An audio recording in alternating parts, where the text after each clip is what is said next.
Okay, good morning, Naftali, Chaim, can you hear me? We hear you. Hey, Zami, how you doing? All right. Okay, we almost caught up. We caught up to at least the same place we were last week. We started one daf behind, and we're one daf behind today. So at least we're keeping that on schedule. All right, so we're at the top of yesterday's daf 47 Mem Zayin Amud Aleph, right? Let's try and blitz through this. Now, basically, what the Gemara is going to do for this entire daf, both sides, is it's going to talk about kibud hames. All right, when certain things happen, is it respectful for the dead body, or is it not respectful? And there's things that we do. Do we do it because it's respect for the body, or is it respect for the descendants, the living around? That's how they give respect to the body. So, who's the primary here? Is it the body, or is it the family and general people at large? All right, Tashma. All right, let me just set this up here for a quick learning. All right. Come, let's learn a proof from a brisa, okay? And every time we've been doing this, we always bring something from a brisa. If we learn something in the Mishnah, we bring a contrary opinion from the brisa, and then we hash it out. All right, Nivzabein of Nimas. First states, someone who's degraded in his own eyes and feels repulsive, all right? Zechiskiel Melech Yehuda Shigera Atzmos Aviv Almita Shel Chavalim. This quote, which is coming from Psalms, which is Tehillim, is referring to Chizkiyahu, who was the king of Yehuda, who after his father Achaz died, all right, he dragged his father on a bed of ropes in the gesture of disgrace. Now, first of all, it's the kind of the strangest story you ever heard. I mean, you think you want to give respect to the mace, what's he doing schlepping this corpse, with a rope or with whatever, on a bed of ropes, it says. So in doing this, Chizkiyahu degraded himself in his own eyes. So they're saying that's how, by doing something that was apparently degrading to the mace, he was degrading himself. All right? And I say all right, but you follow the gist of this as we go along. So, and thereby entered the praise of this verse, all right? In other words, and that's how we say that Chizkiah was Mekayim, the pasuk we just read from Tehillim. Now, Chizkiah's actions, yesterday, by the way, I think David, who's not here at the moment, asked who came first at that time. Was it David HaMelech or one of the kings? Obviously, David HaMelech came first because here we're talking about kings, and they're after after David HaMelech. All right. In doing this, Chizkiyahu degraded himself in his own eyes, and thereby earned the praise of this verse. Just read that again. Now, Chizkiyahu's action makes sense of gestures of respect for the dead. They're meant to honor the dead themselves. Again, this is going to be the main question. When something happens to the dead body, is it really for kavod hames, for respecting the dead, or is it for the living? In this case, we're bringing a story that what Chizkiyahu did, even though it appears to have been disgraceful to his father, it actually was for his benefit. But if we say these type of gestures are meant merely for the benefit of and honor of the living, all right, and we're going to go through many stories. That's what's going to be this entire daf. My tama. So what's the reason Chizkiyahu acted like this? Oh, welcome back, Yonatas here. The Gemara answers, by doing this, by schlepping his father's dead corpse over ropes, all right, he gained atonement for his father, a kapara for his father. The Gemara retorts, Mishum kapara davua mashu likara Yisrael. So this is a question. But on account of his father's atonement, was it proper to suspend the honor of the entire people of Yisrael? In other words, if you're going to say this was for the atonement of the dead, at the same time doing this, it appeared to be very disgraceful to the nation. So are you saying, so you do that at the disadvantage of foregoing the honor of Yisrael? The people of Yisrael were amenable to foregoing their honor on account of Chizkiyahu's account. So that's what they're saying, that, you know what, if by what Chizkiyahu did for his father would bring honor to his father because we bring a kapara, then Bnei Yisrael were willing to forego their honor on account of this. Now I tell you, at the beginning, this is a little confusing, but you start to kind of taste of what the question is. As we go and more cases in the Gemara, you start to understand the flow, the Shakla and Tarya. Okay. Another proof that a eulogy is delivered primarily for this, the deceased's own honor. Now, we weren't just talking about a eulogy, but on the prior page from above, we mentioned eulogies, what he says. So we're going to bring now that giving a eulogy is for the deceased's own honor. Tashma, come and learn. We're right. You got this? I think so. Top of 47a. I don't know in the Tashma, yeah. Tashma. Okay, come and learn. A proof to this. So before Rabbi Yehuda Nasi died, he said to his children, "Listen, when you're going to be carrying my coffin, when you're going to be burying me." Out to produce by Yaras. Skip the small cities. Skip the small stuff. Go get straight to the point. He says, go to large cities. All right. Now, why did he say that? He said it because he felt, look, if you skip the small cities, then the people who are living in the forest, small cities, they'll have to come to the larger cities. All right. And therefore, the Hespedim that will be in the larger cities will be large Hespedim. We have the saying, B'Rav Am, Hadras Melech, when there's more people around, it's splendor and it's more bekovedik for the king. That's why some places are one not to have a first minion or mini minions and just a main minion because, boy, main big full minion really looks like something, and we're davening to Hashem. It's beautiful. No one comes to that minion. I come to the minion. All right. But which minion? The first or the main? I go to the first minion. Anyway, the Imaris, you cover the main minion is filled, though. All right. Wait, so were you referring to the first minion or the main minion? Because the first minion, you're throwing me off. Don't do this. All right. The Imaris, you cover that.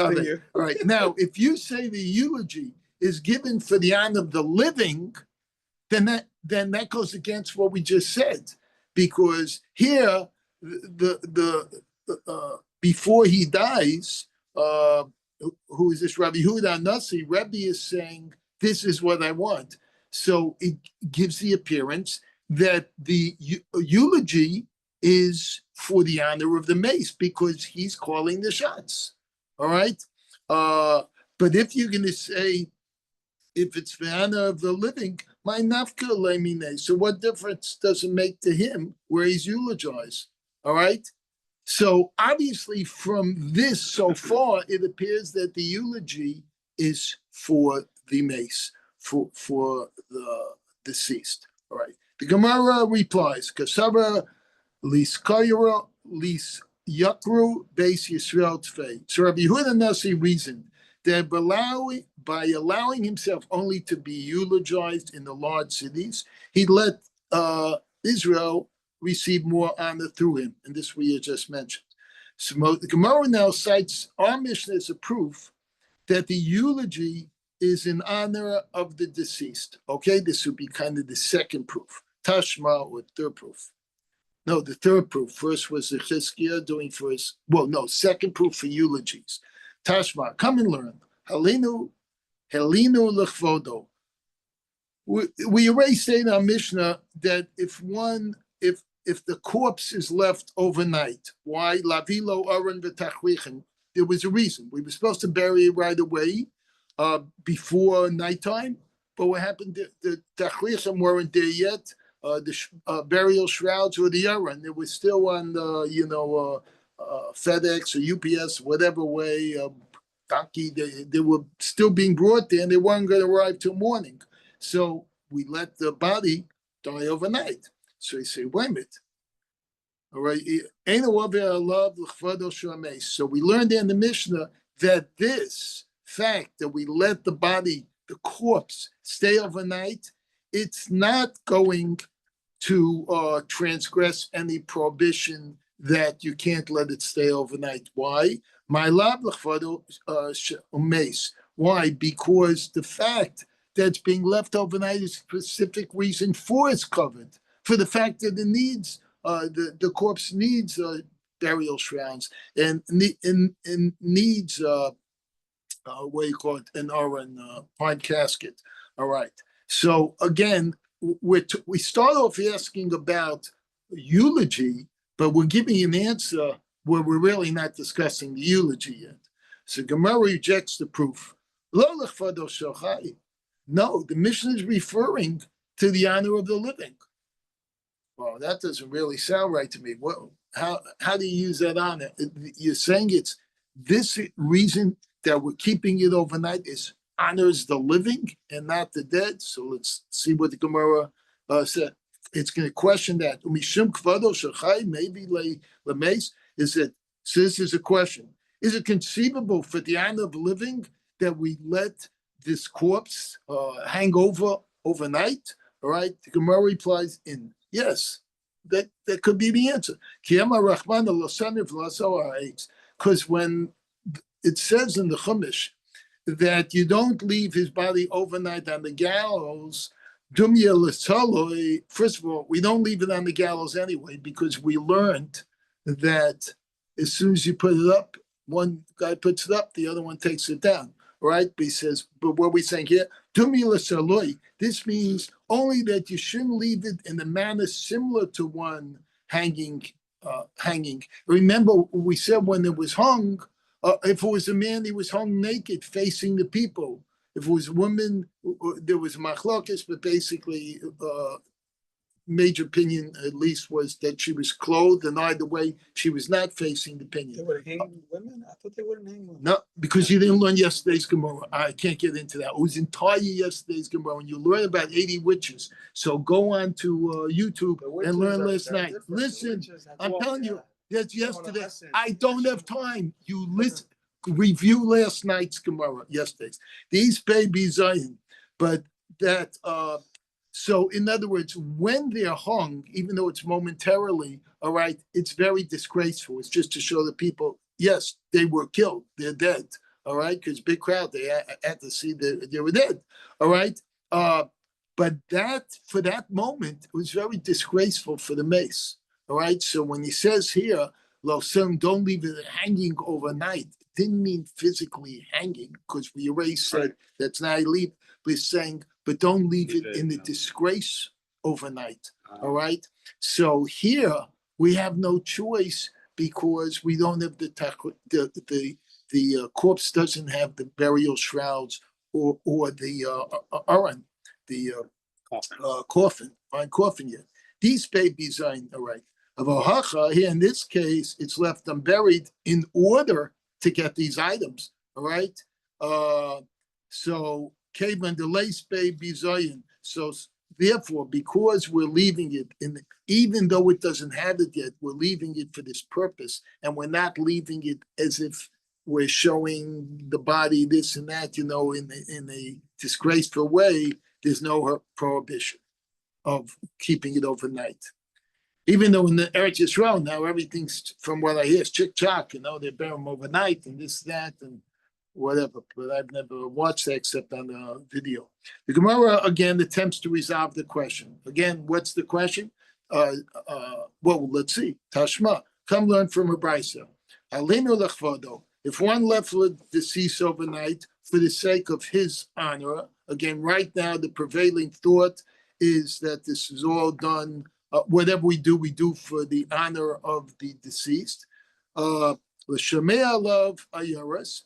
To have, let's say it was left overnight to allow the crowds to gather from the from the small cities to attend the funeral. Lavi lo mekananas, this is giving other reasons for delaying the funeral till the next day, or to bring Lananas, Mekanas, is the lamenting women to grieve over his death. So it's funny because I'll tell you what that is in a second, but it reminds me of the Moshe, you know, it's like the Sephardic range where the women go la la la la la, whatever. Can you do that for me? You know how to do it? They know.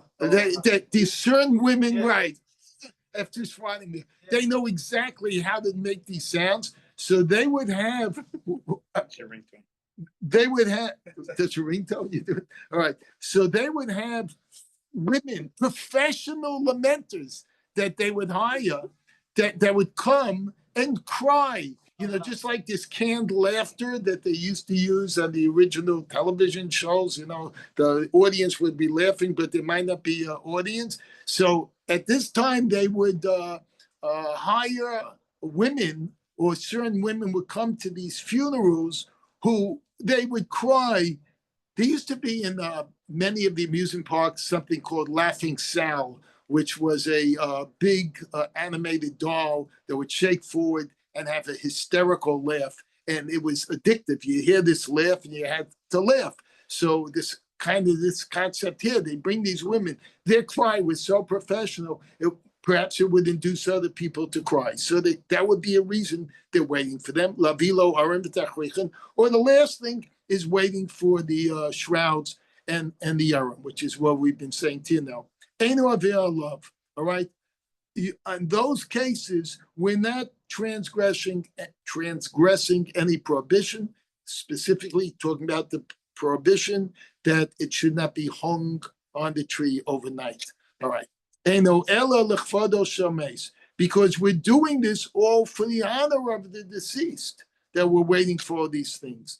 So seemingly this indicates that institutions such as a eulogy, which is how we start this whole thing, should also be done for the honor of the deceased and not because of the honor of the remaining living people. Naftali, you look at me like Bepella. Are you not following somewhere? You're just like saying, wow, this is so weird. Are you with me? I am, thank you. Oh, okay. All right. See, I am looking at you. I want you to know. All right. I don't know. I know other people are there, but your picture's right on my screen. Right. Perhaps this is what the Brisa want to say. Whatever is done for the honor of the living, or even although it involved a delay in burial, it's not considered a degradation for the deceased, and therefore it's not prohibited. All right. So we're kind of putting a little twist in the original question. Is it for the honor of the living or the honor of the dead? And now we're saying, even if you're doing it for the honor of the living, that's still for the honor of the dead. And the Gemara will go into further explanation of that.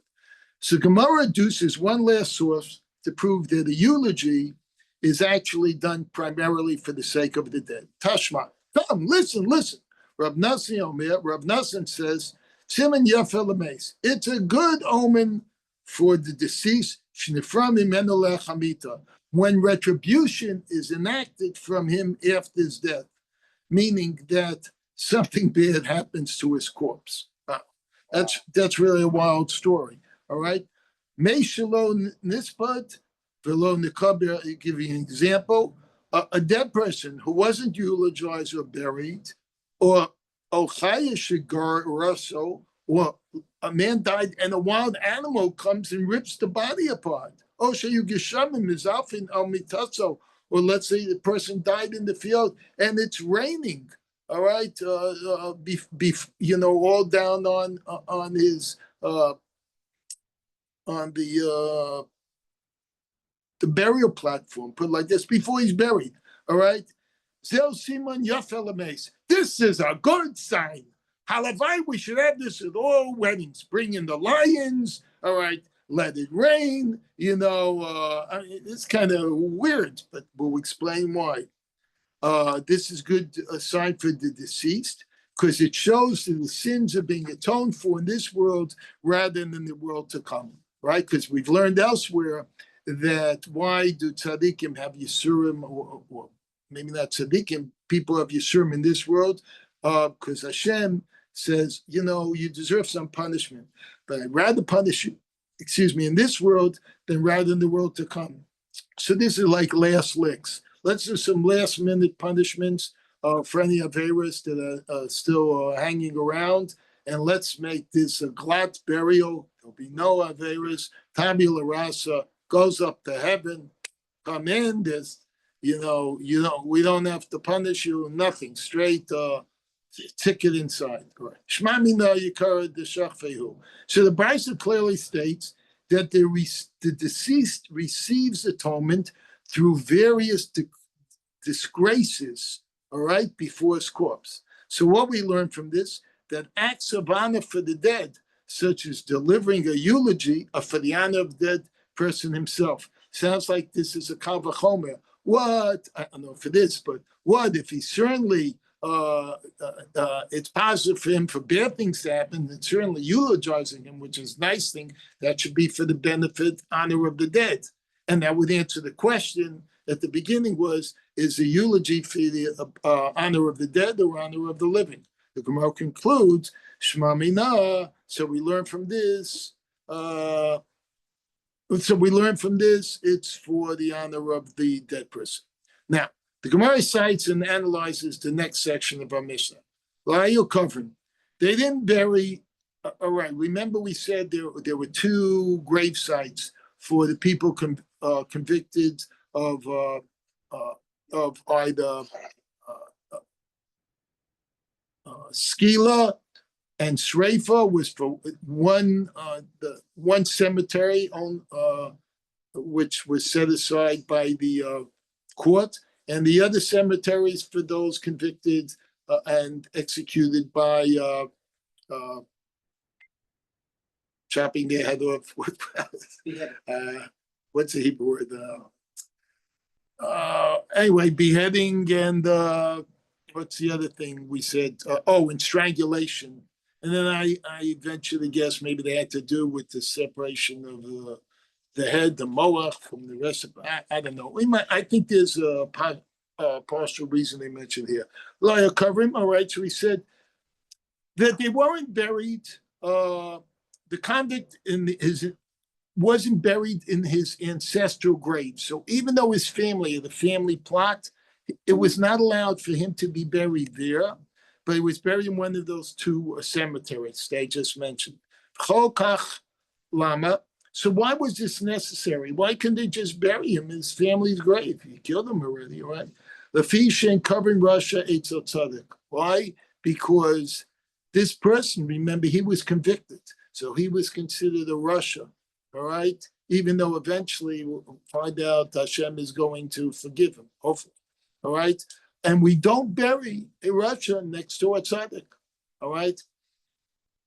This is what we're learning here. Now, the Gemara cites the source of the principle. How do we know this? And we're going to learn this very interesting story. Dama Rabbi Achaba Chanina, what he's saying, should cover Russia Eitzel Tzaddik, that we don't bury a Russia by an evil person next to a tzaddik. Shnema, because it's written, Vayuhem covering ish. It happened once, he's telling a story, that they were burying a certain man, and all of a sudden they saw enemies coming, enemy legion, marauders, bandits, whatever you want to call them, and they got really scared. And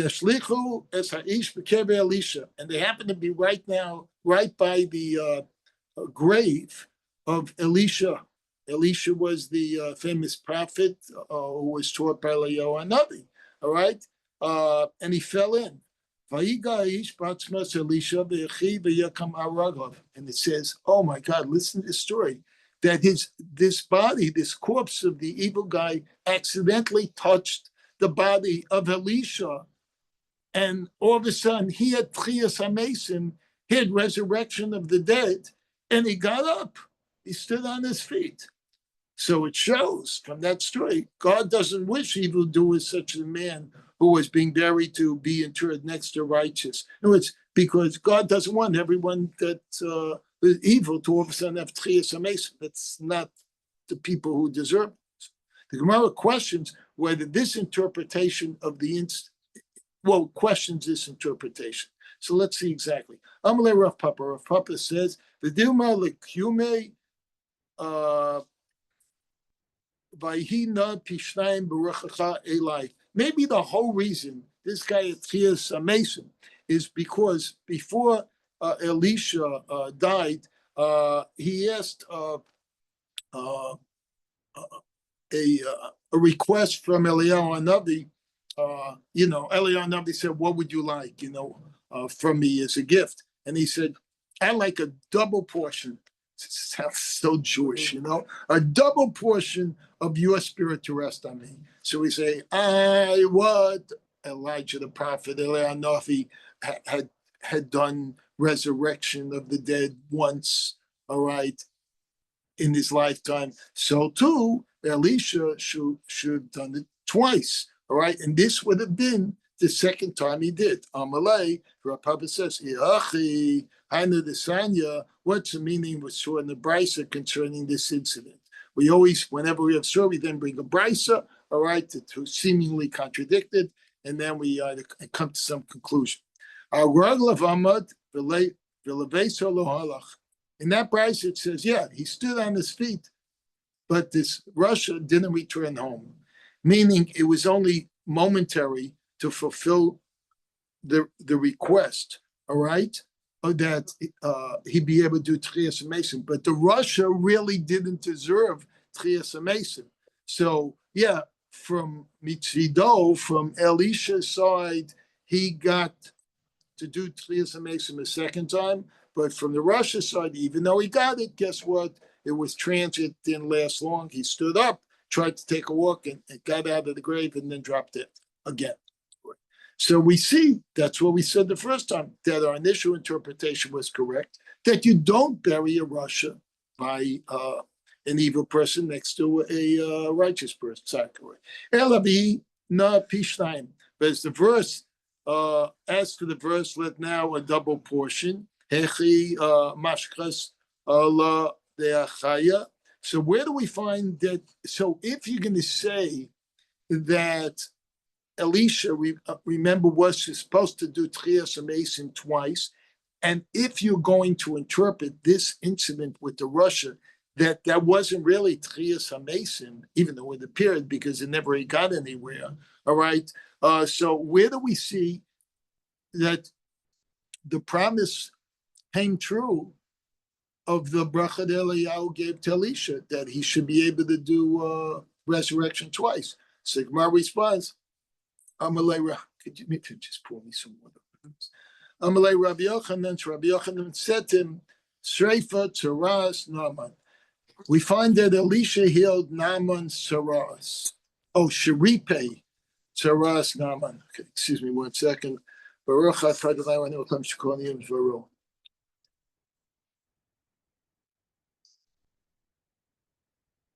Everyone with me still? Okay. That Elisha healed Naaman's Tzaras, she shkula kemes, right? We learned elsewhere that there's four people that are considered as if they were dead, all right?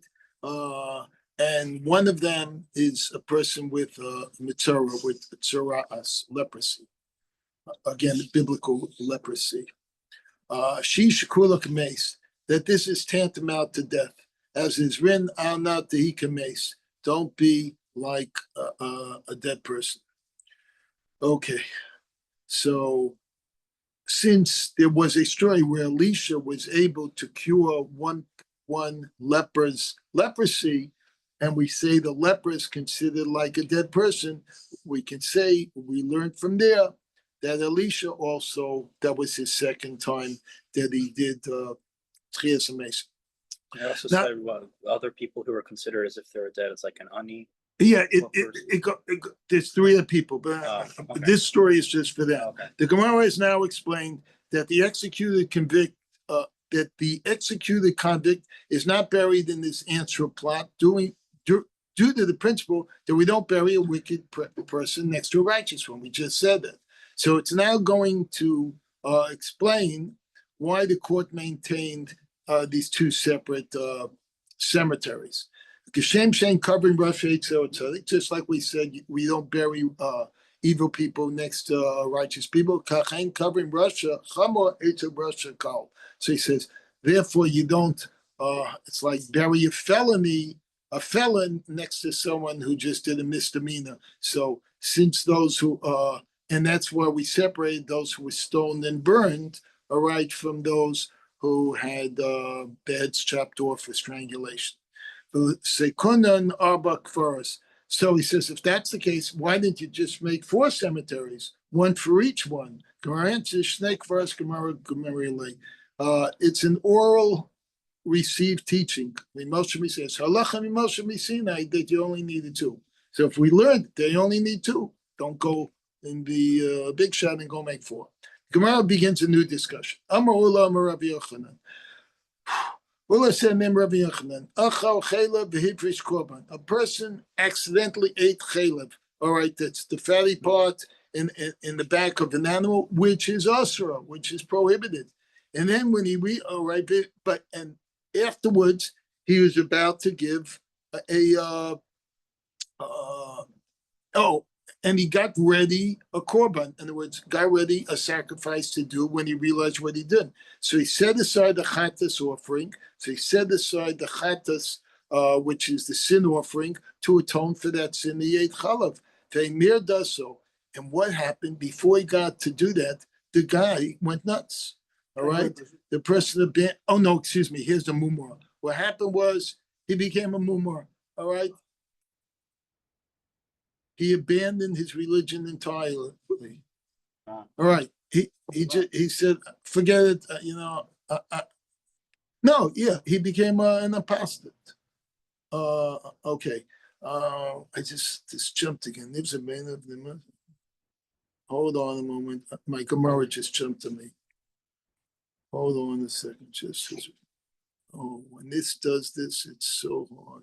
Where are we exactly at the moment? Are we at Amar Ula? No, tell me in the Hebrew. Like Amar Ula, Amar Rabbi Yochanan. No, give me a landmark. Like how far from the bottom? Oh gosh, we're like smack dab in the middle of the page. 6 lines into the wide lines. Wide lines. 6 lines into the wide. Still on 47A. Yeah. Yeah, because it jumped on me. Hold on a second. Omar Ula. Okay, thanks. Sorry about that. Okay, Amar Ula said in the name of Rabbi Yochanan, about Chelev v'Hifrish Korban. We just said that he ate Chelev, all right? Then the person decided he doesn't want to be Jewish. And afterwards he changed his mind. He said, you know what I really do? All right? Because he had a temporary period where he kind of left Judaism, that sacrifice or to be, which was waiting, can't be used anymore because it became not nullified. It became desanctified. All right. Okay. Was I looking through the push aside afterwards? But the question is, but what if when he came back to Judaism, shouldn't he be able to still use that sacrifice? Because initially it was meant to be for his sin, and afterwards, he's in the way. Here's the story: the guy did a sin. He ate fat. He designated the korban chatas. He designated whatever the animal was to be to make that sacrifice. Before he got to do the sacrifice, he left the religion. All right. Then all of a sudden he reconciliates with his mind and he comes back to the religion. All right. Can he still use that sacrifice he set up? And we'll see the answer is no. A similar ruling Rabbi Yochanan is cited. Itma Nami was also said, Amar Rav Yirmiyahu, Amar Rav Abahu, Amar Rav Yochanan. He says, Achal Chelev v'Hifrish Korban. If he did the same thing, V'nishtata, And then what became, in that story, he became insane. He all of a sudden, just had some, major psychological breakdown, and he went crazy. The Chazvin but later on, he regained his sanity. So he had temporary insanity, as the lawyer just walked in, is familiar with those words, and wished to bring the offering to the altar. All right, in such a case, we say that the chatas was pushed aside from the altar while he was insane.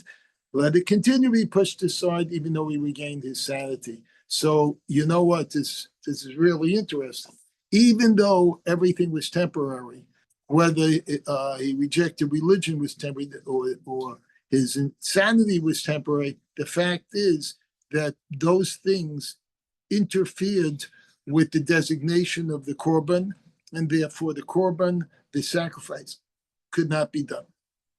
So both these laws are fundamentally the same principle. So Gemara will explain why Rav Yochanan had to say both, utzricha, and we need both. The iyashmeinen kamaisa, because if Rav Yochanan only taught us of the first one, which is the mumar, the apostate, mishum the ihu the chava nafshei dayim. Ahmed have said that the reason it's no good because it was his own choice. He chose to leave the religion. But in an insane person, the guy didn't choose to become insane. He just temporarily went haywire. All right. It should be okay when he came back to normal. Emak Yashin Dummy, I might say, it's like somebody who went to sleep and then he woke up. So, he couldn't do the korban while he was asleep, but now he's up again. Let him do it.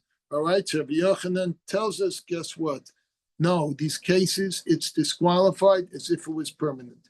And if Rabbi Yochanan inform us of this law here only in the temporary one, mishum de'en biyado lachzor. Wait, here in the case of insanity, because I might have said, then in the case of an offering, it's permanently rejected because it wasn't within the person's own power to regain his sanity. But in the case of the apostate, when he was a mumar, he just as much as he chose not to be religious, be Jewish, so to say. I hate to tell me you can change your noses, but you can't change your Moses. Right? Amalo, I might say tzricha. Both rulings are necessary to learn that whether it happens primarily because of the person's desire or it happens because nebuch it happens. All right, the temporary things count as permanent, and they stop the ability of that designated sacrifice to eventually be sacrificed. All right. What? Yeah, well, that's what we're talking about. The Gemara recites a proof to Rabbi Yochanan's first statement. I'm Rabbi Yosef, so now we mean Rabbi Yosef. Afana nami tanina. We have also learned in the Brisa. Hayuba kachim. What if we were in a subverted city? Remember, that's the city that everyone was unfortunately doing idols, and we said in that city that they would go to the the city has to be destroyed. We would take all the possessions to the town square. We had a machlokes. It had to always have a town square. The Rabbi Akiva said, no, you can make a town square, consider there's always there, and then burn everything that was there. He says, in Severity, this is how much treated. Too. What if they had items there that were consecrated, that they were supposed to go on the korban? It says, all those that were supposed to go to be sacrificed, they have to die. All right, so we kill those animals, he says. But those items consecrated for the temple maintenance must be redeemed, meaning you can get the money from that and then still use it for the Beis HaMikdash. All right. And we had learned this when we learned, I don't remember which Gemara previously, we learned the difference of things that were consecrated for use, which then could be sold by the treasurer of the temple, for needs as they needed, as opposed to animals that were there for sacrifice, just to be sacrificed. And we ask about this ruling. So why must the animals that were going to be sacrificed left to die? Came in the tool. Once their owners, the inhabitants of the subverted town, have been killed, this serves as an atonement for them. All right, we're jumping into a new category also. This is kind of a segue saying, wait a minute, once we killed the people in that town, all right, they should have had a kapara from being killed. And therefore, the animals should be okay again because, we've kind of nullified this situation. This is the thinking. Have a look, kapara serves as a kapara. Thus, they should no longer be considered wicked people. That's funny. You just killed them, and now you can say them, they're not wicked people. We're saying, they're not wicked people in their graves. Let's go legavoa. Should we let the animals they consecrate be offered up to the Most High? Meaning, it's okay to use them. Now, why is that Bryce? Now, why is it that the Brisa rejects this conclusion? All right, so obviously this is not the right answer. Is it because we say that once it was pushed aside from the altar when the people became wicked, all right, let them continue to be pushed aside even afterwards, when they have been killed and they've received, even after they died and supposedly got kapara. All right. So again, this is another situation we're trying to say that what was transient in that case was the wickedness or the idolatry of the town. Why was it transient? Because we eventually killed them. Once we killed them, the Gemara is assuming they had kapara. Therefore, they had kapara. They're no longer transient. I mean, they're no longer, subversive people. It's kind of a weird reasoning. It says, evidently, this is the logic behind the Brice's ruling. Rabbi Yochanan's position is thus supported. So this story we just brought is to support Rabbi Yochanan. Okay. Abai challenges this proof. Once again, anytime we think we've got an answer, somebody comes along, a Brice or someone else, and challenges it. Amalei Abai. Abai said to Rabbi Yosef, Misfaris meis mitach risho havalei kapara. Wait a minute, where did you get this from? That you think that the person who dies while he was wicked, all right, automatically receives kapara, is automatically atoned for in his death? Such an assumption is wrong. That's wrong, baby. In fact, the person who dies in his wickedness doesn't get kapara at all from his death. All right? Abai quotes a Bryce to demonstrate his point. The Tanei Rav Shmaya, for Rav Shmaya taught, Scripture says that a Kohen is permitted to involve himself in the burial of his parents, even though he would thereby contract tumah. All right, so what if a Kohen's parents died? We know that it says that the Kohen can go to the funeral of his parents, which means this Kohen can become Tameh, right? And we know afterwards he's going to go back to mikvah and be mitahir again, or whatever it takes, So Yacho afila perasho evasav midachei tzibur. So he said, I might have thought, what if his parents they actually they went off the road? All right, actually, here's the expression. Afilo perasho evasav midachei tzibur. He went off the derech. You hear this when a frum person is stopping from temporarily. All right, so it says. So if they rejected the basic tenets of Jerusalem by not being religious, similar to the case we had before of the guy who was mumor, maybe not that bad, but whatever, Itama. So I might think the Kohen's still allowed to go to a funeral, right? Guess what? Tamid Loma ba'amav. There was an extra word there that says in his nation, among his people. This language implies ba'osim maseh amav, that only when his relatives are still doing the stuff that his people do, meaning they're still from, they're still religious. In that case, he can become tameh, he can desanctify himself by going to the funeral of his parents, right? So what we see from this, that in death of an evildoer does not in and of itself bring an atonement. Okay, so this is what we're getting to now. The subject is, does death atone for sins? All right, and we're going to find out in the end, no, death does not itself atone for sins. Leave now. No, you can't leave now because you don't know what else is needed. Rava responds to Abayi's challenge.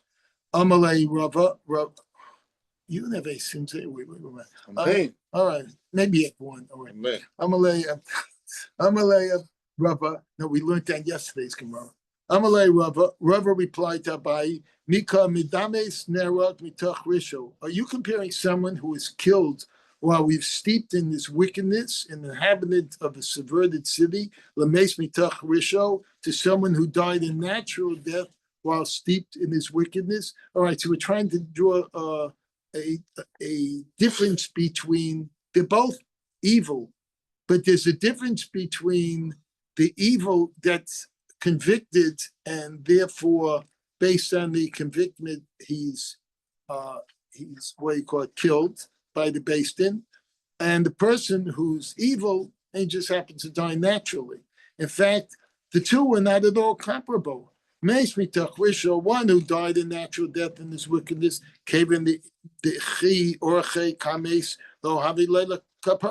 it makes sense to say he died naturally. His death doesn't atone for him, all right? That just doesn't do it. But if someone who was killed, meaning convicted and executed by the based in, all right, because he was a Russia, or was while we were steeped in this evil wickedness, since he died unnaturally, our initial thought is that should serve as a kapara form, serve as a brisa to bolster his distinction. All right. So the last distinction we said is it depends whether the evildoer died naturally or the evildoer died because based in killed him. And if we die, and it said the first, nope, that's not a kapara. When he died, just happened to die. The second one, we're saying it is a kapara. This is our trend of thought, right? Teda, now, know that this is so. How are we going to prove this? Because it says, Mizmor Lasav. Do you know what an unnatural death is? They say when natural death is. He just dies. As opposed to executed death. That's what they mean. Like coconut falls. That's natural. Nothing happens by coincidence. Hashem is just synonymous there.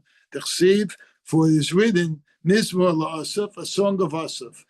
That's the Tillim. Elokim bo goyim benachlascha. God, the nations have entered your heritage. Timoes hechal kachecha. They defiled your sanctuary. Nasnu es nivlos avadecha machal la'afa shemaim. And they left the corpses of your servants as food for the birds of the sky. And the flesh of your devoted ones to the beasts of the earth. Why is it in one sentence we use the term avadecha, your slaves, and the other we use chasidecha, your righteous ones? What's the difference between the two? All right. Lav chasidecha mamash. Is it not so that your devout ones refers to those who are totally devoutful to you your whole life? Avadecha hanach the mechayve dina mikara, and your servants refer to those who were originally guilty of a capital crime. All right, but once they were killed, then we refer them as your servants. All right. Why this is the insinuation is that once they were killed, they received atonement by the kapara that Beis Din killed him. That's what we think, but we're going to learn that it's not enough. Indeed, this is the proper interpretation of the verse. We see that the wicked person dies an unnatural death. He receives atonement for this. Okay? Wait, we just said it has to be unnatural through the Beis Din. Otherwise, he doesn't get it. Where does it say based? It doesn't say in the last sentence, but it's 1 second. Oh no, you're right. From this story, Beis Din isn't mentioned. All right. But so the proof in this story is that when they use the term avadim, they're referring to those that died an unnatural death, and they automatically, because they were killed, in natural death. Wait, the term unnatural and natural is confusing. When we say it really should be a death by Beis Din, a conviction, execution death, as opposed to any other cause of death. All right. So here what we're saying, these are other causes of death. All right. That they came in, the big guys, and destroyed the temple and this and that and that. All right. But we learned from here that they should still, because we're saying not just the Hasidim of yours, but the Avadim of yours, they have posthumous atonement. In other words, because of death, they're atoned. And the Gemara will now go further into explaining that it's not just that. 1 second, it jumped on me again. Just read me the last sentence on the line, the last line. After posthumous death. Abaya questions Rabbi's proof. Okay, so Abaya questions Rabbi's proof. All right, when I touch it, all of a sudden it jumps to the next page. Harugim, next to the top of 47b. Harugim Machos Larugim Beis Din. Those who were killed by a secular regime to those who were killed by the Jewish courts. The two are not at all comparable. All right, we just said before that they were, and now we're going to show, according to Abaye, that it ain't necessarily so. Harugim Machos, those who were killed by the regime, came in the Shelo Bedin Kal Mikle, because they weren't unjust, they were unjustly put to death, Havilei Kapara. So their death should serve as an atonement, he says. Harugei Beis Din, he says, but those killed by the courts, all right, came in the Beis Din Kal Mikle, Lo Havilei Kapara. But when Beis Din convicts them and execute them, they shouldn't be, but it's saying it as a question. They shouldn't be. So that's the whole question. What about when Beis Din convicts and executes somebody? Before we're talking about natural, unnatural. Now we're talking about justly and unjustly. No. That's why I clarified it. We said before it was always between a natural death versus a conviction death. All right. And then when they brought the example of natural deaths, they were trying to support it by the Jews that were killed, the Kohanim and Levim in Beis Hamikdash. And then there was two verbiages used, Hasidim and Avadim. And it said, so what was the difference? So we said the Avadim were those that were killed, I forget, because he asked the question. They were killed by the regime. And therefore he asked the question, should they, they were both killed by the regime, but they weren't Hasidim. Nonetheless, those people, they were servants of God. Shouldn't their death have brought about atonement? All right, so now, see, it keeps getting deeper and deeper. All right. Teda, you should know. It's now we learn the Mishnah. Lord, cover yourself, be kibbur yourself also. They did not. All right, it's time for Shabbos. So we're gonna. All right, we're 1.5 daf and behind. We'll catch that. Okay, train. we'll catch up. Okay. Catch the train. Okay. Catch the train. See you guys. Thank you, Naftali. Anybody else that's still on there? Thank you, David. Catch the train. And Goliath. Joseph Molina, thank you. Get the minion. Thank you, Rennie. Okay, bye-bye. See you. You David and Goliath.